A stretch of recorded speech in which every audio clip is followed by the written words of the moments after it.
होंगे। मैं पूर्व सैनिक हूँ और बिचला दानपुर के दूरस्थ गांव, दूरस्थ दरवाजे से मैं आता हूँ। मेरे गांव की मिट्टी से जन्मे भगत सिंह कोश्यारी जी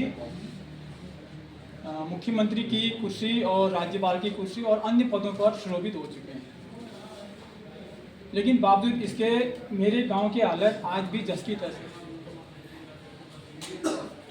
मेरे पड़ोस के गांव नामती चेटाबगढ़, खंडौली, खेती, बलौरी, बकोना, तातिर, गोदिना, सामा, रमाड़ी, कुचेर आदि गांव आते हैं।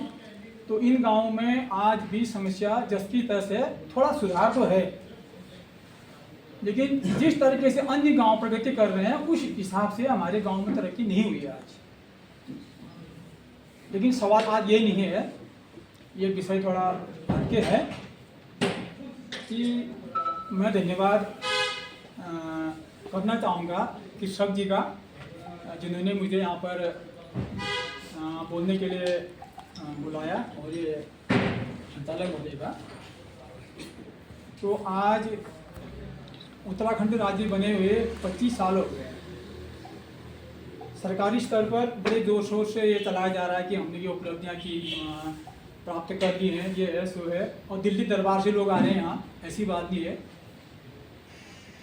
और लोग एक दूसरे की पीठ दबा रहे हैं, लेकिन हकीकत कुछ और ही है।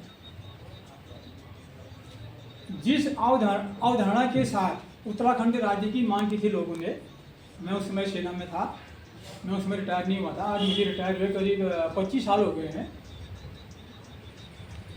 तो उस समय हम लोग ज़्यादातर उत्तर प्रदेश से जुड़े लोगों के अधीन ही रहते थे और ये माना जाता था कि हमारे राज्य के साथ कुछ सौतेला व्यवहार होता है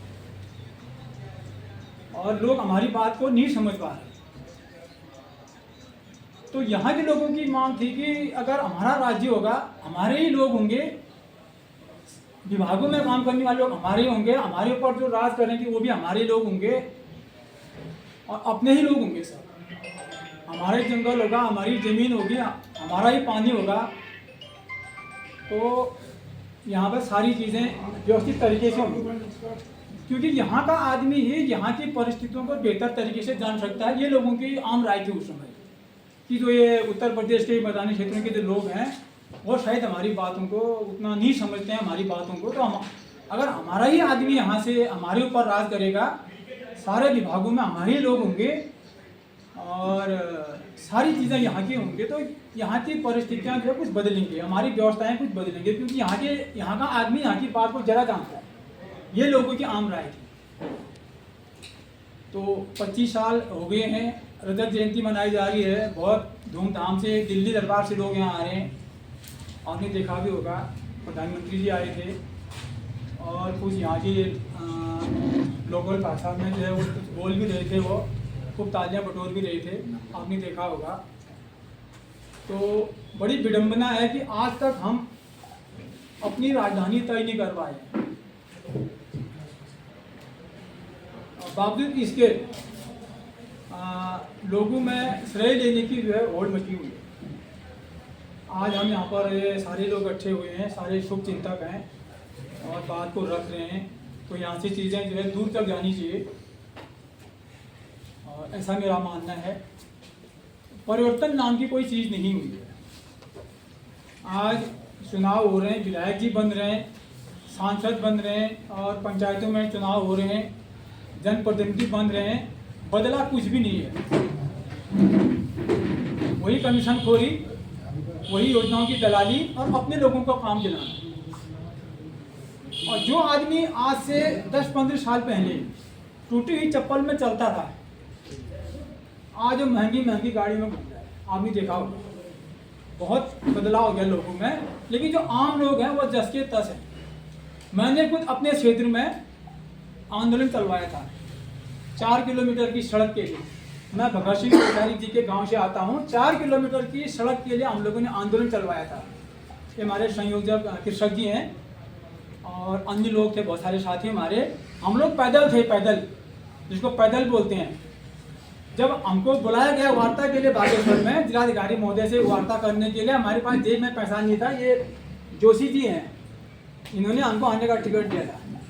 आप देख लीजिए हमारी क्या हालत हुई होगी, कैसे हम लोगों ने उतने दिन ठंड में वहाँ पर जो है कर्मिक अनशन चलाया था। और हमारे कर्मिक अनशन को तोड़ने के लिए लोगों ने बहुत कोशिशें की थी। बहुत सी मांगें हमारी मानी गई थी, और कुछ मांगें जो है फिर देख रहे हैं आगे को होगा, हम अध्ययन करेंगे और ये करके वो टालमटोल कर दिया। मुख्यमंत्री के गांव में हमको 4 किलोमीटर रोड के लिए भी संघर्ष करना पड़ा था। आप देख लीजिए, एक छोटी सी पुलिया थी, पैदल पुलिया, आप बोलेंगे नहीं बहुत बड़ी पुलिया, छोटी पुलिया थी, 38 मीटर कुछ लंबी थी वो। पैदल पुलिया के लिए भी हमको संघर्ष करना पड़ा था। करीब 12 सूत्री मांगे थी हमारी, पानी की मांगे थी, स्कूल की मांगे थी। तो आप देख सकते हैं परिवर्तन जो है कुछ भी नहीं हुआ है। नए लोग चुन के आ रहे हैं, वही कमीशन खोरी और वही अपने लोगों को ढूंढा जा रहा है कि किसको काम दिलाना है, किसको नहीं दिलाना है। और जैसे अभी जैसे कोई आदमी कुछ भी नहीं है, उसको कोई नहीं पूछ रहा है। जैसे वो एक वार्ड मेंबर बन जा रहा है, वो प्रधान बन जा रहा है, उसको अपनी पाली में खींचने के लिए बहुत जोड़ तोड़ की जा रही है। बस राजनीतिकरण हो रहा है। प्रत्येक व्यक्ति, किसी ने कोई ऐसा आदमी नहीं है जो किसी पार्टी से जुड़ा हुआ नहीं है। सबको अपनी पाली में खींचने की तैयारियां हो रही है। सबको एक प्रधान क्या बन जा रहा है, आदमी वो वीआईपी बन जा रहा है। आपने देख लिया होगा, ये जरूर हुआ है। बाकी और जो होना चाहिए था, जिस अवधारणा के साथ राज्य आंदोलन की लोगों ने मांग की थी, राज्य मिला था, वो सारी चीज़ें अभी तक कुछ भी देखने में नहीं आई है।